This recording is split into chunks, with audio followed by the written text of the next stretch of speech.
Hey, you're watching a Wang.com video podcast. Check us out at www.wang.com. Hey guys, so I'm going to be doing this specific strategy review on the Phoenix Elves and the Tundra Orcs.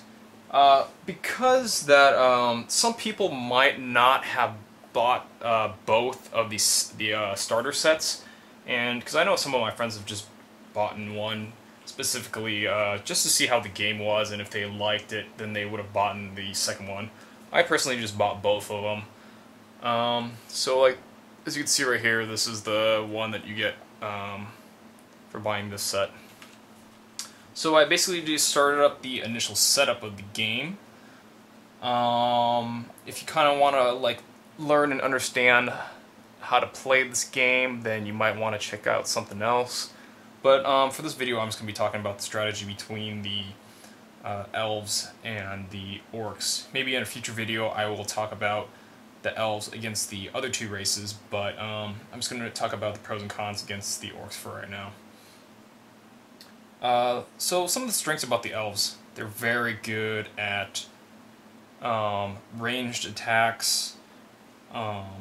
They got really cool abilities. One of their weaknesses is that they don't have a lot of hit points, and that is probably what I think the weak part about the Elves are. So let's talk about the initial moves I do personally. My strategy for the Elves is kind of to let the Orcs come to me. I'm gonna sit back, pick them off one by one, and when he gets so weak, then I start going after him. I try to keep a very good amount of reserve of cards in my draw pile, and I basically try to force the Orc player to deplete his pile, and then once I feel like I'm ready, I've got enough units, attack him. And I always try to keep my my summoner, which is Prince Elian, kind of in the back, protected by the Guardians and whatever other units. You kind of just want to surround him in 3 different spaces so that he is protected. So, say for instance that I am the starting player of the game, you automatically jump to the 4th step in the game, which is the movement phase, and you can only move 2 units and attack with 3. But unfortunately, like, there is, as far as I know, that there is no mechanic in the game where you can have a setup where you move 2 and attack with 3. I think it's just the way it's designed. So, there's 2 ways of going about it. Generally, I like to just make sure I kill a unit, get some kills in the game, because that way you build up your magic pile and then you can summon more units. So my first setup is probably going to be the warrior against the fighter, so this would be 2 moves, and my other move would probably be the archer against the fighter. So the archers have a far shot ability which gives them up to 4 clear straight line spaces that they can attack from. So I want to be at the maximum distance. So if I moved him up 2, I could attack the fighter with a distance of 4. Now, the reason why I didn't use the Guardian to attack the fighter is because I really love the Warrior's Blaze Step ability. It is awesome. And, you know, probability is that, well, with 2 dice, I have a better chance of killing this guy that has 1 hit point with compared to using the Guardian. Well, actually, he would have killed him too, sorry, because he has the precise ability. But I don't really like to advance my Guardians too much in the game. I kind of just like to use them as, I guess you could consider them like a shield or a wall that kind of just makes my opponents go through them before they actually get my other guys. And I use my other guys tactically to move them around, attack, and then move them back. So, for example, I'm going to talk about my main overall strategy with this game, specifically with the elves. I like to build choke points in the game. So let's just say I'm gonna move these guys off for right now. Put another wall here because that's what I like to do. I like to place my warriors. I'm gonna get another warrior out. Let's see here. Warrior.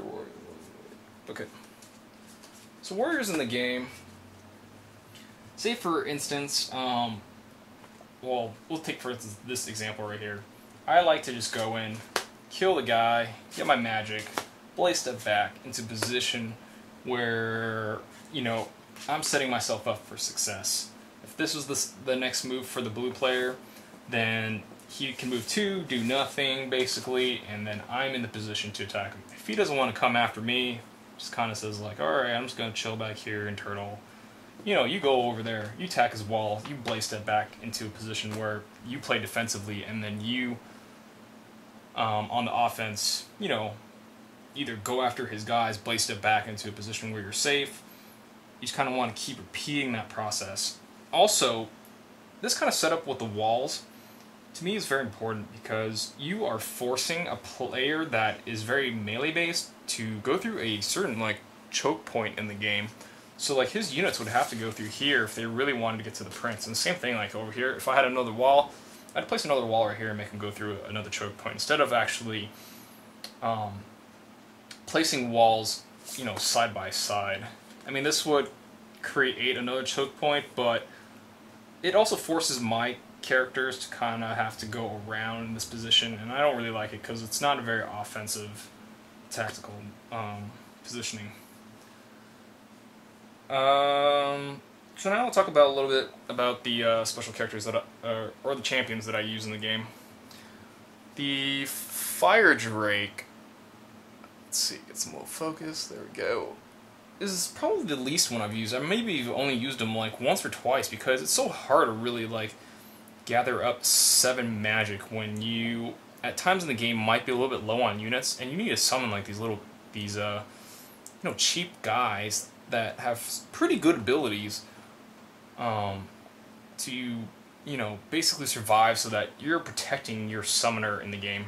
So I use him probably the least amount, but he is like one of the coolest champions. The next one is Melina. As you can see right here. I probably use her a good amount because she has 2 attack, and basically if you get an attack, then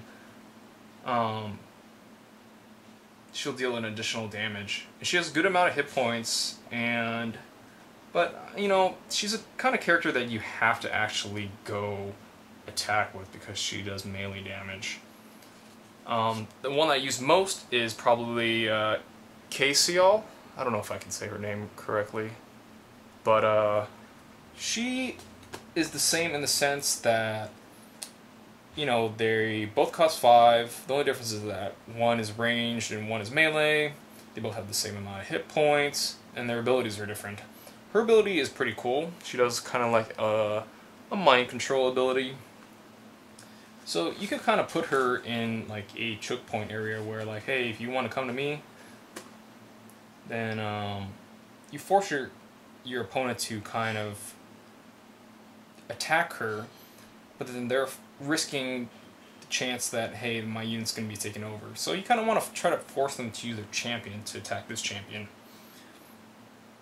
And then you can take control over your next turn. So that is it for my strategy review on the elves. I probably could talk about a lot more strategies, but unfortunately I only got about 10 minutes that they allow you for these videos on YouTube. So check to see my other strategy reviews on the orcs, dwarves, and the goblins, and maybe I'll come back to the elves later on and talk about just a little bit more in-depth strategy against the other races. Thanks.